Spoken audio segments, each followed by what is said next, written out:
अस्सलाम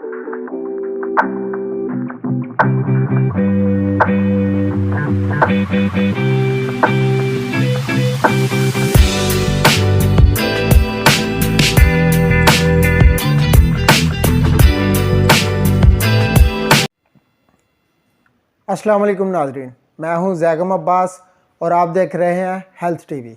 नाजरीन, गुज़श्ता दिनों में हमने एक वीडियो अपलोड की थी जिसमें बताया गया था कि how to walk properly, proper walk करने का जो फिटनेस के लिए हम वॉक करते हैं उसका तरीका क्या है। तो उसमें लोगों का क्वेश्चन आ रहा था कि कितनी वॉक करनी चाहिए, का मिनिमम कितनी करनी चाहिए और मैक्सिमम कितनी देर हमें वॉक करनी चाहिए। नाज़रीन, अगर टाइम के हिसाब से मैं बताऊं तो कम से कम आधे घंटे से लेकर 45 मिनट तक आपको वॉक करनी चाहिए। और अगर आप डिस्टेंस मेजरिंग के हिसाब से मुझसे पूछते हैं तो मैं सजेस्ट ये करता हूं कि 3 किलोमीटर से लेकर 5 किलोमीटर तक आपको डेली वॉक करनी चाहिए हर बंदे को। ये फिटनेस के लिए ज़रूरी है। दूसरा, आज की वीडियो का टॉपिक ये है कि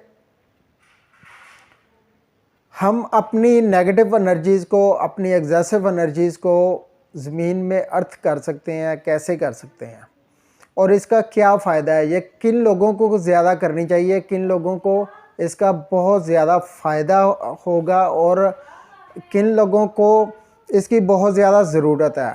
नाज़रीन, अगर आपके माइंड में बहुत ज़्यादा ख़यालात चलते हैं और 24 घंटे चलते रहते हैं, आपका दिमाग हर वक्त कुछ ना कुछ सोचता रहता है, चाहे वो पॉजिटिव है चाहे नेगेटिव है, आपकी सोचें चलती रहती हैं, हर टाइम पे चलती रहती हैं और आप किसी अनजानी सोच में गुम रहते हैं।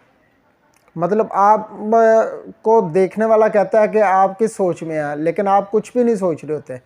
ऐसी सूरत में, और जिन लोगों को गुस्सा बहुत ज़्यादा आता है और जिन लोगों को हीट बहुत ज़्यादा बॉडी में फ़ील होती है और जिन लोगों को रात को नींद आने में प्रॉब्लम होती है, उन लोगों के लिए ये वॉक बहुत ज़्यादा ज़रूरी है और उन्हें करनी चाहिए। इससे क्या होगा, आपकी बॉडी में जितनी भी एग्जेसिव एनर्जीज़ हैं, जितनी भी नेगेटिव एनर्जीज़ हैं, जिनकी बॉडी को ज़रूरत नहीं है और वो एक्स्ट्रा हमारे साथ चल रही हैं, ये उन सब को ज़मीन में अर्थ कर देता है।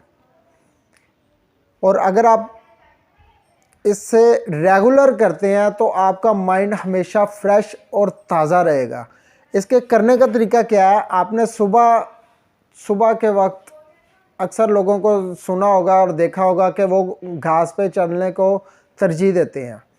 तो नाजरीन, आपने भी सिंपल यही करना है कि आपने नंगे पाँव घास पे चलना है या मिट्टी पे चलना है।